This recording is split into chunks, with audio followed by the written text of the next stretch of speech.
This video's been going on for about a year and a half in my head, and finally today we make it a reality.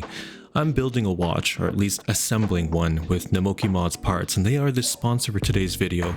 Now these parts were sent to me by Jeremy almost a year and a half ago, but I suffered a fall and a subsequent hand injury that limited mobility, preventing me from doing this. But I have all the tools out today, including the GMT hand setting tool you saw just a moment ago, an assortment of tweezers in different sizes, including a toolkit from Namoki Mods, which includes a case back opener tool, your hand setting tools, screwdrivers, and a movement holder. You can also get this kit as part of a DIY starter pack from Namoki Mods, which I did for an earlier build. You'll need a blower for removing dust, and I got one for my cameras I'll be repurposing for this build. We have a movement cushion, a safe place to rest movement components while we do the assembling, a hobby trimmer that will aid in a tidy removal of dial feet. I'm also wearing my Omega DeVille X2. This is affectionately named the Byzantine tank because half of it has Roman numerals and the other has Arabic numerals. Majority of my mods and builds over the years have been using the Seiko NH35 movement, and I do understand that getting them is becoming difficult as they have doubled if not tripled in price over the last 3 years. I still believe they are the best movement with a huge range of aftermarket support, from dials that will fit and hands, an assortment of different style of hands to work with different builds. My vision for this build is to assemble what would be a Grand Seiko Alpinist GMT. So I'm using a set of sharp Delphine Grand Seiko style hands in combination with an aftermarket white birch-like dial that I've acquired from Aliexpress. I was rather surprised at the lack of 28.5mm diameter NH34 dials that are in that Grand Seiko style with interesting textures and sharp facets and indices.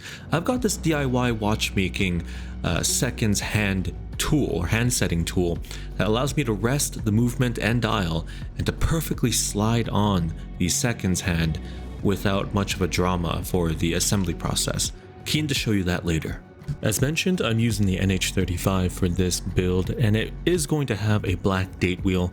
It's a personal preference for the high contrast look that I'm going for. I'm going to advance the date, or at least advance the time forward to move the date, so at least I know where it is in the time setting for the placement of the hands. My gut feeling tells me that we should probably start with the dial and removal of the dial feet, so ensuring that it sits on the movement holder perfectly flush. To do so, we're going to use a hobby trimmer tool. But first, let's find out which of the 4 feet we need to eliminate. 2 of them will have to go. I've established that the lower one on the far right is going to be trimmed. Just like that. And I can tell right now, just by trimming all the feet and placing it on the movement holder, that it sits flush. You may want to use a small file to round off the sharp edges of the remainder of the dial feet to make it flat. Completely optional, but I'm pretty satisfied with how it's sitting now. Let's proceed. I'm pretty happy with how the dial is sitting on the movement holder. I'm going to check the date setting and the time setting as well. This helps me with the alignment of the hands once they're being installed onto the dial and movement later on. I'm not afraid to admit that I have damaged and even bent my fair share of seconds hand in the installation process. It's fine work. I found this DIY watch secondhand installation tool from DIY Watches, and how it works is it acts as a movement holder. You can insert a metal pin on the inside, which allows a surface for the movement to rest perfectly flush, and then you'll have an additional transparent layer that you can clip on top, which has a small cutout for the seconds hand to rest just above the post of the movement, which then you can apply adequate pressure to get it to seat properly. And I found this to be an actual godsend in terms of helping me out with lining everything up. It's actually made my builds that much more enjoyable. Not sponsored by them, but I just thought I'd share a tool that actually worked for me. Let's grab some Rotico and put on the GMT hand. So we're going to do this very gently, and I'm not known to be gentle or very accurate with this, but bear with me here. Just placing it upon the post, and we have it at the date position right now, but I prefer to have it at 12 o'clock, and it just moved on its own, so we'll go with that. Now, the average tool kit that you buy online will not come with a 2mm wide GMT hand setting tool. You'll need this because most tools that come with these kits are too small. This is 2mm wide and it will fit perfectly over the GMT hand, allowing you to seat the hand on the post and align it perfectly. I did this off screen just to get it perfectly right, but I'm happy with where it sits. We're going to progress with setting the hour hand next. I should have warned before doing this build, you'll need some rotico that's clean. As you're picking up these hands, the last thing you want is to have any grease on them and then have to undo your work and go back and clean them yourself. It's already hard enough to place them onto the post and get them perfectly installed to begin with. Fine work this is. I'm trying to get it aligned on the post, and it may take more than one attempt. But now that it's seated or semi-seated, I can go in with my tool and just use just enough pressure. I've heard people describe about half a glass of water in weight of pressure. It's hard to visualize, but for me, I would use a loop, a 10 times loop, and just take a look at how it's seated. Is it touching the base of the GMT hand? Is it pitching more downwards at the tip? In this case it was, so I'm going to use a bit of plastic wrap to lift it up on the edges, just enough so that it would sit perfectly. I had to go back and check my work several times off camera here just to ensure that the hands are just clearing each other. And the last thing you want is that they're barely touching each other and you got all of them on and then you're having to take them off to redo everything again. Off camera, I actually got the top assembly of the DIY hand setting tool here. So there are two clear plastic plates that sit on top of a plastic ring. You can seat perfectly on top of the movement holder, and this allows you to have a clean surface, transparent surface with a small cutout here that I'll get up close and I'll show you. You can rest the seconds hand within that tiny slit that you see just in the middle right there. So these two clear plastic plates can be removed at any time after the assembly as well. And I love it because of how simple and effective it is. So we'll get some rotico and we'll gently place the seconds hand on it. Even with this hand setting tool, I still feel a bit nervous as the seconds hand could very easily just fly off. Now I'm using my hand setting tool and I'm going straight down. Don't give it any angle. You want to have a flat plane as you apply minimum pressure to get the seconds hand seated in place between the two transparent plates of the watch tool. Once I'm happy, I'm going to slide my tweezers between the little slit through the plates and work my way around to remove the transparent plates gently. And this is the end result. A quick check, pushing the crown in to see if we have life. And there we have it. It is moving around. It's a good sign. It's good to see the tolerances of how it clears the minute hand and if we need to make any final adjustments, and it appears in this case we don't have to.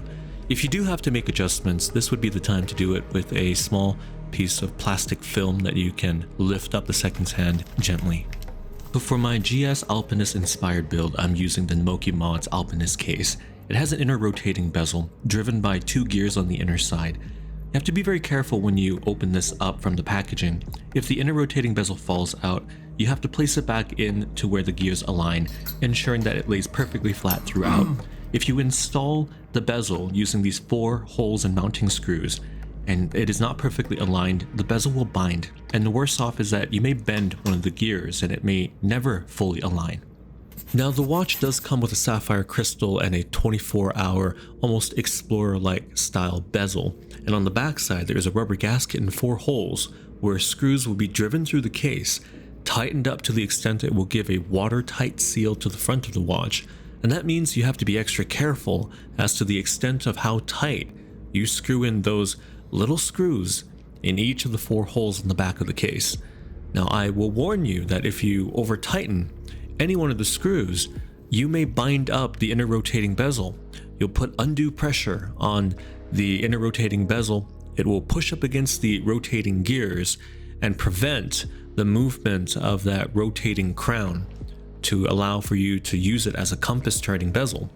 So take your time with this. I recommend tightening the screws in a star pattern going left, bottom, and then over to the top side and then to the bottom right, wherever you can distribute the pressure evenly.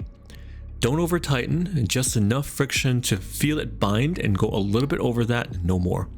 I'm pretty happy with this. As you can see, it's freely rotating, and I think we're set to start to assemble, or at least case up this watch. I highly recommend the use of a movement cushion to give you a nice elevated surface of which you can case the watch without touching the balance of the watch or any components of the inner side of the movement, whereby you can irreparably affect its accuracy or amplitude. Flipping it over gently after I get it cased up to the extent that I can feel it's in the case, I'm going to take a screwdriver or a soft plastic pick tool, something that won't break apart, and push up against the movement holder gently, working my way around to ensure that it's properly seated. I'm fairly happy with how everything is sitting flush inside of the case. Let's move on to trimming the crown stem with my hobby trimmer tool, or you can use pliers too. I have a vice grip tool that allows me to tighten up on the crown stem to give me a workable grip on tightening up and screwing in the actual crown to vice grip tool. It's quite helpful. I've never been able to figure out the appropriate length of stem to allow for it to screw into the watch case perfectly. It's always been trial and error for me. I'm fairly amateur at best in terms of these builds, so let me know what your general best practice is to sizing up stems and getting it right the first time. And would you look at that, I think I nailed the length of the stem to get the crown to screw in perfectly with no exposed threads from the crown tube. Everything works just fine. Now let's move on to getting the case back onto the watch with our ball and tightening it up with our case back tool. I like to use a bit of plastic here to prevent marking and marring of the case back.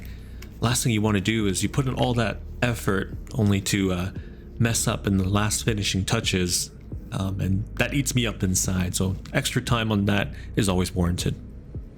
Quick rotational test of the inner compass bezel. It's rotating freely, not binding anywhere, no friction, exactly where we want it.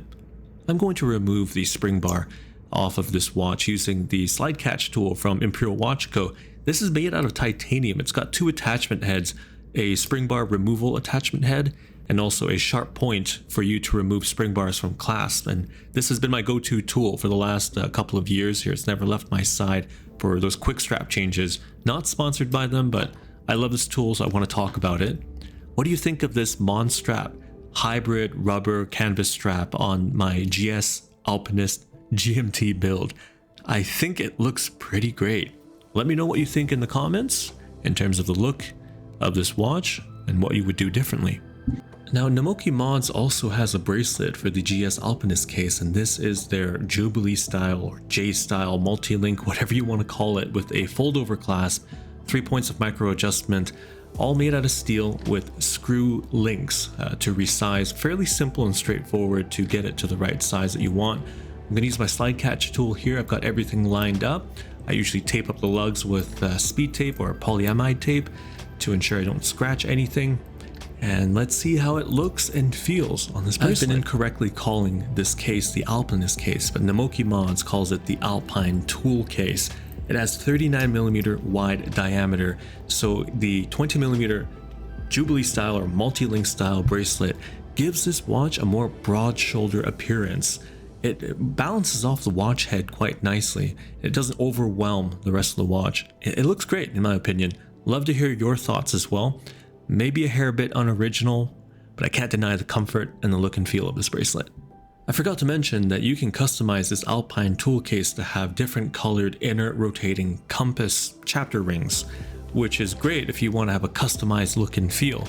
Now this has a 45.9mm lug-to-lug length, which means that on a 39mm wide case, it wears very compact, a bit of a crowd pleaser in its dimensions, and only 11.1mm thick if you pair up this watch with a thin, slim case back. I opted for the solid case back, which makes this watch slightly thicker at over a millimeter more.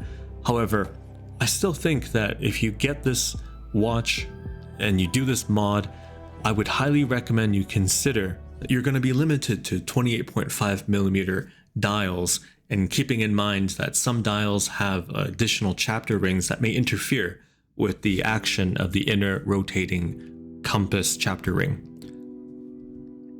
What would I do differently if I had to do this again? Given that I set out to build this as if Grand Seiko made their own Alpinist GMT, using parts that are similar to the watches that currently exist in our catalog, I believe I'd actually choose more higher contrast loomed cathedral hands if I wanted the more sporty look, and maybe change out the GMT hand to a more brighter, vibrant red color, such as this one right here that extends to the length of the indices. It makes it a little bit easier to read that secondary time zone. I had a lot of fun building this, and thanks to Namoki Mods for being patient with me with this build.